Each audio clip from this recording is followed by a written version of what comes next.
আসসালামু আলাইকুম। আপনাদের জন্য আমার আজকের আয়োজন পাকিস্তানি আলু সমোসা, যেটা কিনা আমাদের বাংলাদেশি সিঙ্গারার মতো। এই দুটো খাবারের প্রধান উপকরণগুলো এক হলেও বানানোর পদ্ধতি আলাদা হওয়ার কারণে স্বাদে যেমন ভিন্নতা চলে আসে, তেমনি দেখতেও কিন্তু একটু আলাদা হয়ে থাকে। তাই আশা করছি আমার আজকের এই রেসিপিটা আপনাদেরকে একটু নতুনত্ব এনে দিবে।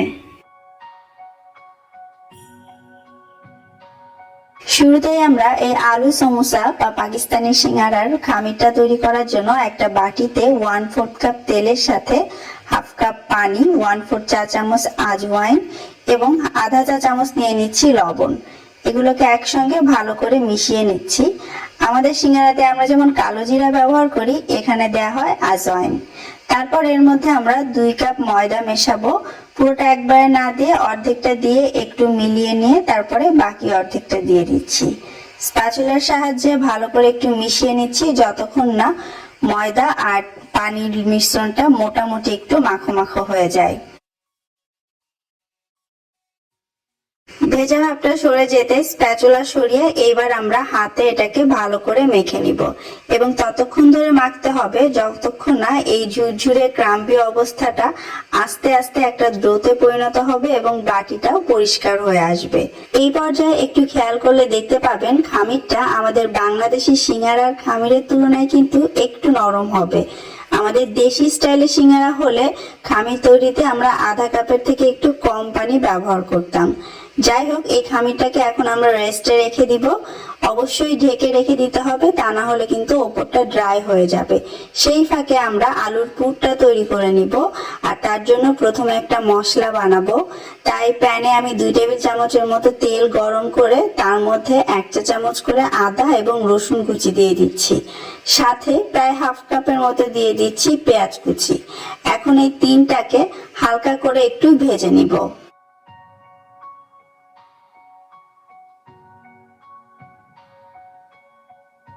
মিডিয়াম আঁচে 2-3 মিনিট ধরে নাড়ার পর যখন এগুলো একটু নরম হয়ে আসবে, তখন আমি দিয়ে দিচ্ছি 1 চা চামচ ক্রাশ করা ধনে, আধা চা চামচ জিরা, 1 চা চামচ চিলি ফ্লেক্স, আধা চা চামচ মরিচ এবং হলুদের গুঁড়ো, হালকা টকটক স্বাদ আনার জন্য আধা চা চামচ দিয়ে দিলাম আনার বা ডালিমের বিচির গুঁড়ো, সেই সঙ্গে স্বাদ মতো লবণ। তারপরে এই সমস্ত কিছু একসঙ্গে মিডিয়াম লো আছে একসঙ্গে নেড়ে চেড়ে একটু ভেজে নিতে হবে। খেয়াল রাখতে হবে যেন বেশি পুড়ে না যায়। ব্যাস, আমাদের মশলাটা একদম রেডি। এদিকে একটা বাটিতে আমি 300 গ্রাম আলু সেদ্ধ করে নিয়েছি। এখন এই আলুগুলোকে আমি আলতো করে একটু ভেঙে দিব। খুব বেশি ম্যাশ করা যাবে না, এইভাবে থেতো করে দিলেই হবে। তারপর এর মধ্যে একে একে আমি বাকি উপকরণ মেশাবো। প্রথমেই দিয়ে দিচ্ছি স্বাদ মতো কাঁচামরিচ কুচি, তারপরে দিয়ে দিচ্ছি কিছুটা ধনে পাতা কুচি, সেই সঙ্গে আমরা যে মশলাটা তৈরি করে রাখলাম সেটা দিয়ে দিচ্ছি। এবার এই সমস্ত কিছু একসঙ্গে আলতো করে মিশিয়ে নিতে হবে। খুব বেশি ঘাটাঘাটি করে মেশানোর দরকার নেই, তাহলে কিন্তু আমাদের আলুগুলো একদম ভর্তা ভর্তা হয়ে যাবে। চেষ্টা করতে হবে আলুগুলোর মধ্যে যেন একটু দানা দানা থাকে এবং এই পর্যায়ে আপনারা চাইলে স্বাদ মতো লবণ চেখে দিয়ে নিতে পারেন। আমাদের আলুর পুর একদম রেডি। এইবারে আমরা সমোসাগুলো বানিয়ে নিব। সেই যে আমরা খামির মেখে রেখেছিলাম সেটা প্রায় 20 মিনিট হলো আমি এভাবে ঢেকে রেখেছি। দেখতেই পাচ্ছেন 20 মিনিট পরে এটা কিন্তু আরো একটু নরম হয়ে গিয়েছে। এইবার আমরা এটাকে আবারও একটু হালকা করে মথে নিব যাতে এটা একদম মসৃণ হয়ে যায়। তারপর সেখান থেকে কিছুটা খামির নিয়ে একটু লম্বা করে হাত দিয়ে রোল করে নিয়ে সেটাকে আমি একটা ছুরির সাহায্যে এইভাবে চাটকির মতো করে কেটে নিচ্ছি আমার সুবিধার জন্য। আপনারা চাইলে ছিঁড়ে ছিঁড়েও নিতে পারেন। তারপর এখন আমি এটাকে বেলে নিব। অল্প একটু ময়দার সাহায্যে আমি এটাকে প্রথমে আঙুল দিয়ে একটু সমান করে এভাবে ছড়িয়ে নিব, তারপরে একটা বেলনার সাহায্যে বেলে নিব। সিঙ্গারার মতো এটাকে আমাদেরকে একটু লম্বাটে টাইপের রুটির মতো করে বেলতে হবে। তবে সিঙ্গারার রুটিটা আমরা যেমন একটু মোটা রাখি, এই ক্ষেত্রে কিন্তু রুটির মতো পাতলা করে আমাদেরকে বেলে নিতে হবে। তারপর আমরা এটাকে সিঙ্গারার মতো মাঝখান থেকে একটা কাট লাগিয়ে দিব। মোটামুটি সব একই, ছোট ছোট কিছু পার্থক্য শুধু এখানে থেকে যায়। এবারে আপনাদেরকে দেখাচ্ছি আসল পার্থক্যটা, যেটা হচ্ছে ভাঁজে। অনেকটা আমাদের সিঙ্গারার মতোই প্রথমে এরকম মাঝখান দিয়ে একটা কোণ করে নিতে হবে। অবশ্যই পানি লাগিয়ে নেবেন ভাঁজ করার ক্ষেত্রে, তাহলে ভাজার সময় খুলে যাবে না। তারপর এর মধ্যে কিছুটা পুর দিয়ে দিতে হবে। পুরটা দেয়া হলে ঠিক মাঝ বরাবর থেকে দুই মাথা একসঙ্গে এভাবে টেনে লাগিয়ে নিতে হবে এবং বাকি অংশগুলো চেপে চেপে এভাবে সিল করে দিতে হবে এবং নিচের এই অংশটা হাত দিয়ে একটু চেপে লেজের মতো একটু পাতলা করে ছড়িয়ে দিতে হবে। ব্যাস, তৈরি হয়ে গেল একটা আলু সমোসা। আপনারা কি মেইন পার্থক্যটা বুঝতে পেরেছেন? আমাদের সিঙ্গারায় পেছনেও কিন্তু একটা ভাঁজ থাকে, যেটা পাকিস্তানি আলু সমোসাতে থাকে না। আপনাদের সুবিধার জন্য আমি আরো একটা ভাঁজ করে দেখাচ্ছি।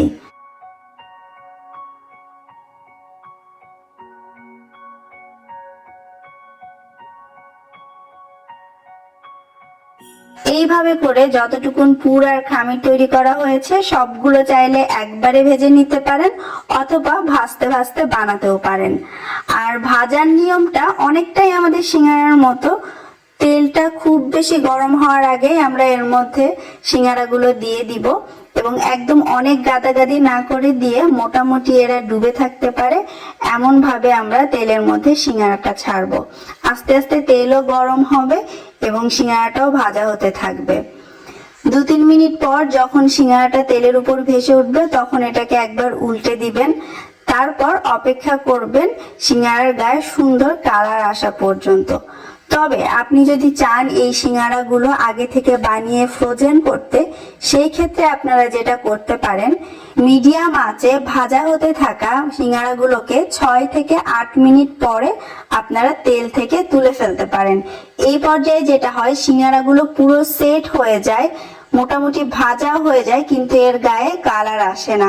মোটামুটি 70% ডান হয়ে যায়। সেই পর্যায়ে আপনারা তেল থেকে কিছু সিঙ্গারা বা যতগুলো আপনারা ফ্রোজেন করতে চান সেগুলোকে তুলে ফেলবেন। এইভাবে করে যেগুলো ফ্রোজেন করতে চান 7-8 মিনিট পরে এবং যেগুলো সাথে সাথে খেতে চান সুন্দর সোনালী কালার হওয়া পর্যন্ত ভেজে তুলে ফেলবেন। আর একদম ব্রাউন কালার না করে এরকম সোনালী কালার করার পরে আপনি যদি তুলে ফেলেন, এটা ঠান্ডা হতে হতে কালার কিন্তু আরো একটু ডার্ক হয়ে যাবে। আর ফ্রোজেন করার জন্য যেগুলো আধা ভাজা করে আমরা তুলে ফেলেছিলাম সেগুলো যখন পুরোপুরি ঠান্ডা হয়ে যাবে তখন এগুলো কোনো বক্স বা ব্যাগে ভরে আপনারা ডিপ ফ্রিজে রেখে দিতে পারেন। তারপর যখন দরকার বের করে নিয়ে তেলেও ভাজতে পারেন অথবা এয়ার ফ্রায়ারেও যদি বেক করে নেন তাহলেও কিন্তু এটা একদম মুচমুচে গরমাগরম সিঙ্গারা হয়ে যাবে। ব্যাস, তৈরি হয়ে গেল আমাদের পাকিস্তানি স্টাইলের সিঙ্গারা বা আলু সমোসা। চেষ্টা করেছি ডিটেলস গুলো আপনাদের সামনে তুলে ধরতে যাতে খুব সহজেই আপনারা বাসায় বানাতে পারেন।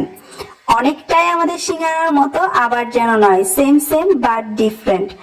আশা করছি আপনারা এই রেসিপিতে পাকিস্তানি সিঙ্গারা বা আলু সমোসাটা বাসায় বানাবেন আর কেমন হলো অবশ্যই আমার সঙ্গে শেয়ার করবেন। বিদায় নিচ্ছি, আল্লাহ হাফেজ।